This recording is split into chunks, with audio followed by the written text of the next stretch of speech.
আজকের এই গল্পটা নিজেও মন দিয়ে শুনবে আর ওকেও অবশ্যই শোনাবে। একদিন এক বাজারে গোলাম বিক্রি হচ্ছিল, মানে চাকর বিক্রি হচ্ছিল। একজন মহাজন দেখলেন মাত্র 500 টাকাতে চাকর বিক্রি হচ্ছে।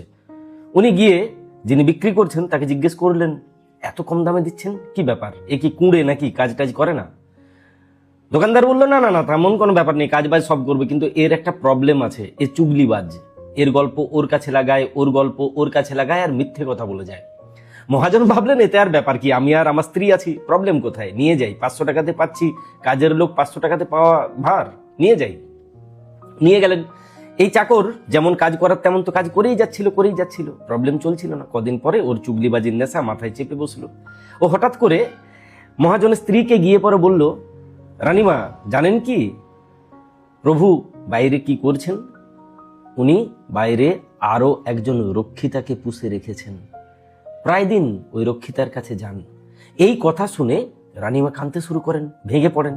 তখন ওই চুগলিবাজ চাকর রানীমাকে শান্ত করে বলেন, আরে এত অধৈর্য হবেন না, আমি একজন বাবাকে জানি যিনি সব ঠিক করে দিতে পারবেন। আপনি শুধুমাত্র রাজার মোচ থেকে 2-1টা চুল নিয়ে আসতে পারবেন, যখন রাজা ঘুমোবেন তখন নিয়ে আসবেন। এদিকে মহাজনকে গিয়ে বললেন, মহাজন আপনি কি জানেন রানীমা বাইরে অবৈধ সম্পর্ক রেখে চলেছেন? মহাজন এই কথা শুনে ভীষণ রেগে গেলেন, কলার ধরে বললেন, তোর আমি জান নিয়ে নেব যদি কথাটা মিথ্যে হয়। ওই চুগলিবাজ চাকর বলল, মিথ্যে নয়, আজকেই রানীমা আপনাকে হত্যা করতে আসবেন, তাই আজকে রাতে ঘুমোবেন না, ঘুমানোর অভিনয় করে থাকবেন। রাতের বেলাতে মহাজন ঘুমের অভিনয় করে পড়ে রইলেন। রানীমা মোচের থেকে 2টো চুল নেওয়ার জন্য কাঁচি হাতে মহাজনের কাছে এলেন। যখন কাঁচি দিয়ে মহাজনের 2টো গোঁফ কাটতে যাচ্ছেন, মহাজন জেগে গেলেন, বুঝতে পারলেন উনি খুন করতে এসেছেন। বাস, না এদিক না ওদিক, কোনো দিক না ভেবেই উনি স্ত্রীকে হত্যা করলেন। এই খবর স্ত্রীর পরিবারে পাওয়ার পরে পরিবারের লোকজন এসে মহাজনকে হত্যা করলো।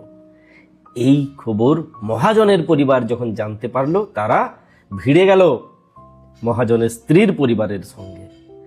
তাই তৃতীয় ব্যক্তির কথা বিশ্বাস করে নেওয়ার আগে একবার মনের মানুষের কথাটাকে বোঝো, একবার মনের মানুষের ফিলিংসগুলোকে নিজের ভেতরে খোঁজো। থার্ড পারসন আসবে, এটা ওটা সেটা বলবে, সেটাকে অন্ধের মতো বিশ্বাস করে নিজের মনের মানুষকে দূরে সরিয়ে দিও না, নিজের মনের মানুষের মনে ছুরি মেরো না, প্লিজ। Best of luck.